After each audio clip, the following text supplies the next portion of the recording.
Hey guys, welcome back to my channel, and today I'm doing a makeup tutorial.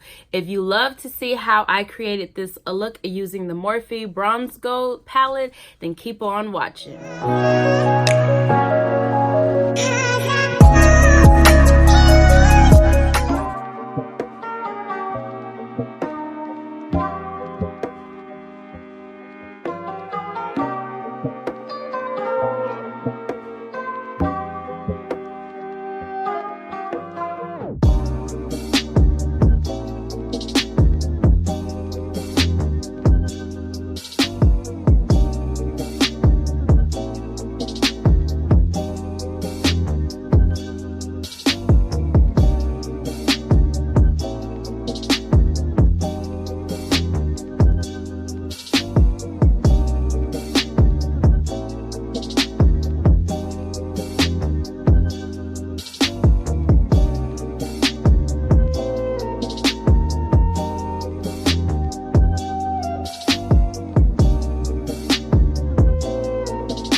Alright guys, here is the finished look. I did the under lash line off camera, or the mascara part off camera, but yes, here is the look.